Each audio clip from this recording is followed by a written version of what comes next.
Waalaikumsalam. Pagi. Perkenalkan, saya Feruza, perawat yang bertugas hari ini. Saya boleh tahu dengan siapa? Saya Hilya.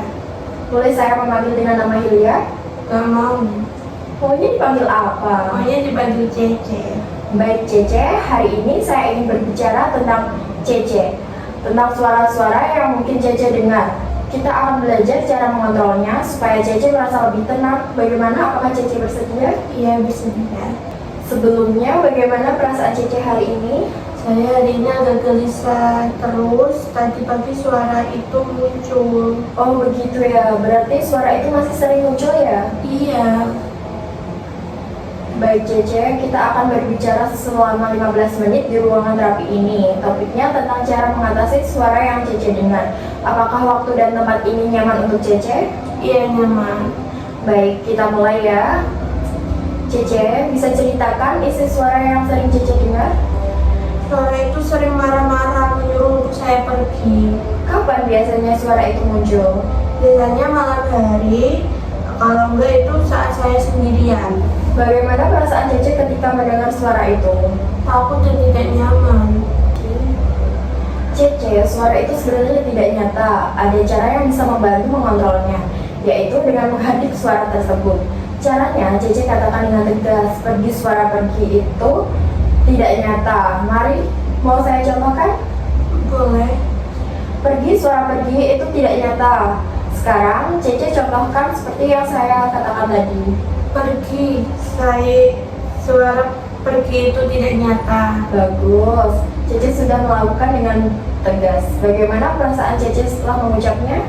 Rasanya sedikit lega dan seperti suara itu berkurang. Hebat, itu tanda Cece mulai mengontrol halusinasi. Lanjutkan latihan ini setiap suara muncul ya. Iya. Cece, tadi kita sudah belajar mengenali halusinasi dengan cara menghadapnya. Bisa ceritakan kembali apa yang Cece pelajari hari ini? Kalau suara itu muncul lagi, saya harus berkata dengan tegas, pergi. Suara pergi itu tidak nyata. Betul sekali, tadi saya lihat Cece sudah melakukan dengan baik. Untuk selanjutnya, saya akan memastikan latihan ini ke jadwal kegiatan harian Cece ya. Kita akan latihan bersama lagi besok jam 9 pagi di ruangan ini. Bagaimana? Iya, saya setuju. Baik, terima kasih Cece sudah bekerja sama dengan baik hari ini. Sampai jumpa besok ya. Iya, terima kasih. Assalamualaikum, selamat pagi. Pagi. Perkenalkan, saya Feruza, perawat yang bertugas hari ini. Boleh saya tahu dengan siapa? Saya Hilya. Boleh saya panggil Hilya? Gak mau. Maunya dipanggil apa? Cece. Baik Cece, hari ini kita akan berbicara tentang kebersihan diri dan belajar cara merawat diri supaya Cece merasa lebih sehat dan nyaman. Bagaimana? Apakah Cece bersedia? Bersedia. Bagaimana perasaan Cece hari ini? Saya hari ini malas dan juga lemas. Saya mengerti, jadi akhir-akhir ini Cece merasa malas untuk merawat diri ya? Iya. Saya jarang mandi dan tidak sikat gigi. Baik, kita akan berbicara selama 20 menit di kamar mandi ini. Topiknya tentang kebersihan diri. Apakah waktu dan tempat ini nyaman untuk Cece? Ya, nyaman. Baik, kalau begitu mari kita mulai. Cece, menjaga kebersihan diri itu sangat penting. Kalau tubuh kita kotor, kuman mudah berkembang biak dan bisa menyebabkan penyakit kulit, bau badan, dan gigi berlubang. Dengan tubuh yang bersih, kita juga akan merasa lebih percaya diri dan nyaman. Bagaimana menurut Cece? Iya, betul. Saya merasa lebih enak kalau bersih. Untuk merawat kebersihan diri, kita memerlukan beberapa alat seperti baju ganti, handuk, sabun, sampo, sikat gigi, pasta gigi, sisir, dan gayung.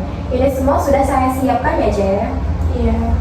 Sekarang saya jelaskan cara mandi yang benar ya. Yang pertama itu, Cece harus siapkan semua alat mandi seperti yang sudah saya sebutkan tadi. Yang kedua, basahi seluruh tubuh dengan air. Yang ketiga, gunakan sabun untuk membersihkan tubuh, terutama bagian lipatan kulit seperti ketiak dan selangkangan. Yang keempat, gunakan sampo untuk mencuci rambut ya, Cek. Iya. Yang kelima, bilas tubuh hingga bersih. Yang keenam, keringkan dengan handuk bersih. Yang ketujuh, ganti baju dengan yang bersih. Yang terakhir, sikat gigi agar mulut tetap sehat. Oke, saya mengerti. Sekarang Cece coba praktikkan, saya akan mendampingi. Bagus sekali, Cece sudah melakukan dengan benar. Bagaimana rasanya setelah mandi? Rasanya segar dan enak. Agar Cece lebih teratur, kita akan memasukkan kegiatan mandi ke jadwal harian ya. Misalnya jam 7 pagi dan jam 5 sore. Apakah Cece setuju? Ya, setuju. Hari ini kita sudah belajar tentang pentingnya kebersihan diri, mengenal alat-alat mandi, dan mempraktekkan mandi dengan benar. Bisa Cece ceritakan kembali apa yang kita sudah pelajari? Kalau tubuh bersih, saya jadi sehat dan percaya diri. Saya harus mandi 2 kali sehari dan sikat gigi setelah mandi. Bagus sekali. Besok kita akan bertemu lagi jam 9 pagi untuk latihan menyisir rambut dan merapikan diri setelah mandi. Apakah Cece setuju? Setuju. Baik, terima kasih Cece sudah bekerja sama hari ini. Sampai jumpa besok. Terima kasih. Sampai jumpa besok.